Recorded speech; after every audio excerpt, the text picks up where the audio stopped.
I'm just grateful for you. I'm grateful for the work that you do.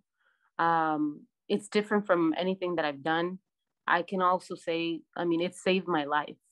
My mental state of mind, I mean, the way I'm just grateful for you. I'm grateful for the stuff. Definitely. I can't stress that enough. I hope that more people really reach you and see what you provide and what you can do for them, because it definitely helped me. I mean, I went from bleeding daily to being also pregnant and fearing for my child's life, to now being able to eat, and really, I'm grateful for my life, really, and uh, that's all I want to add.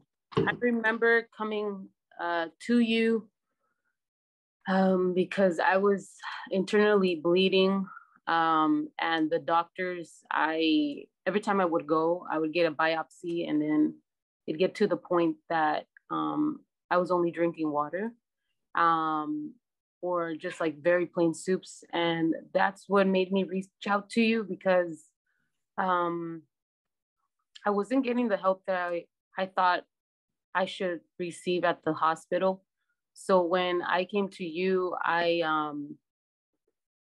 yeah, pretty much I mean, I was going through it. It was, I think by the time I reached out to you, I had gotten about 50 blood transfusions, or I was in the midst of getting the 50 blood transfusion. I'm not even sure. It's just been so Mhm. long.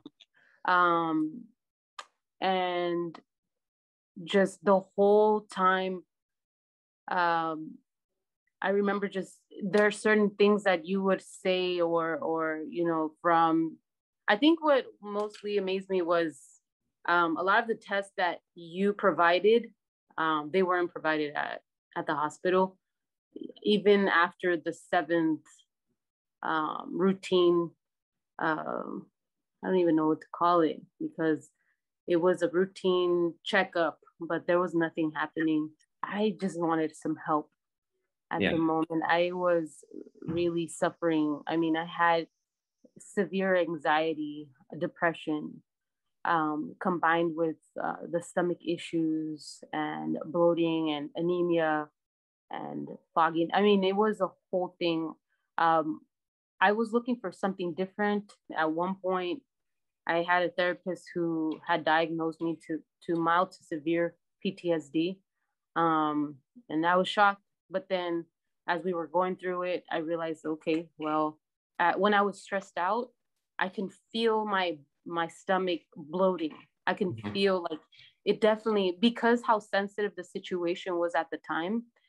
Depending on the stress level that I was in, I can feel my intestine, like there was an actual pain and bloating to it. So just addressing these childhood traumas, definitely, I think that they definitely helped. Even just stressors on my back, I mean, it's a whole thing. Like it's a like just physically, mentally, all of it. One of the things that I did realize, that it wasn't just a medical situation, it was also the stress. It was also these stories played on autopilot from the past. Um, so just having that medical side, and just, I guess, expressing realizing that it's both, the mental and physical together, it really does something to the body.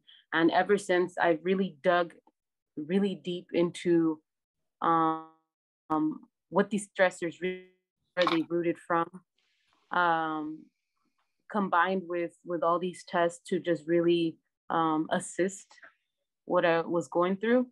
Um, as I sat there, there was a lot of emotions and sensations that would come with these thoughts, and then at one point I realized, okay, these beliefs are old. I don't even like. I don't. It was just like it was taking a hold on what I really truly believed, right? It was stagnant energy. And as I would meditate, I would write down these things, and I would feel stress in my shoulders, um, in my chest, and all of this that.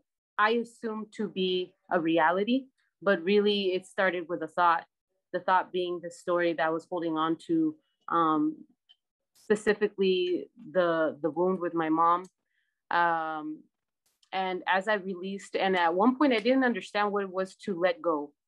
Like I had a really hard time understanding what it was to surrender to these old beliefs and create new ones. One of the things that I was currently learning was how it feels to feel safe in my body, right? When I don't feel safe in my body, it shows up as escapism. So I'm constantly, ignoring or filling up my time with things um, that are not actually what I should be doing or addressing, right? And that shows up as isolation. That shows up as avoiding. And at one point, I asked myself, this is not the person that I am. And this all rooted back to my childhood traumas. And so when I didn't feel safe, what I would do is I would feel this overwhelming feeling. And what I realized that I would do is distract myself as much as possible. Whether it was eating, binge eating, going out, finding something to do that wasn't to address what's happening. In my family, there's a lot of drug addiction that runs Mm-hmm. and so there is that tendency to want to escape, right? But sitting down and really facing for what it is at the moment, uh, it feels horrible, right? This whole suffering. And the thing, even every single time I would come to you and you would apply the uh, sit with it in a different way. Uh, it didn't resonate till I actually finally um, let go and ask myself or ask that pain, how can I be with you differently? Um, I don't know. I think I'm just amazed at this point of what it is to really take back my power, so to speak, by simply addressing these very subtle feelings and leaning into whatever it doesn't feel good. I started learning what it means to feel sensations in my body. So the knot in the throat, the chest, like a certain kind of heartache, all of that. So when I wasn't feeling safe in my body, I would feel this sensation in my chest. Um, then as I leaned into it and I got curious about it, I realized that it felt like a threat. Mm-hmm. And then I felt it even deeper. And I realized that at one point in my childhood, I felt that love was limited, right? So, so my mom, because this is what's coming up, my mom, who was supposed to be the the foundation, the safe space, the security, she was really not stable with showing love. Mm-hmm. One day she was abusive. The next day she wanted to hug, or in that same day there was a lot of, just abuse and this whole love back and forth, and it created it turned into, okay, so I'm now holding on to the time that she is good, and that now is showing up in my relationship, where I'll see, okay, you're acting a certain way, but you're good, but this is how now it's reflecting into my everyday life. What I learned is that you can eat all the healthy foods that you want, right? But if your mind sees that as a threat, oh, here we go, it's going to affect me mentally, you're already talking to this food to be a threat, pretty much. You're one thing that you had, I don't know if this is in your book, I had read, it's better to eat the donut than not to eat the donut, because you're really eating the stress more than the donut is affecting you. That's exactly. So I thought that was kind of cool, because I remember at one point when I was binge eating, I would tell myself, this is going to make you bleed more, even though I purposely didn't want to. I mean, it was already programmed in my mind to do that. So every time I would eat, I felt guilty, and that guilt would turn into stress. And then I did not feel good at all. Right. But I feel that there needs to be a balance between your mental state of mind and your physical.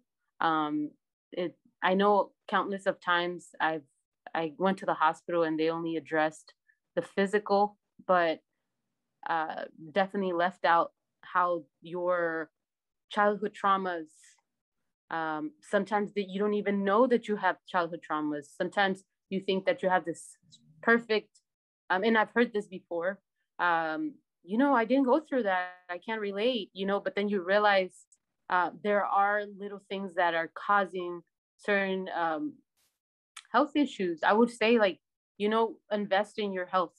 You cannot do anything if you don't feel good.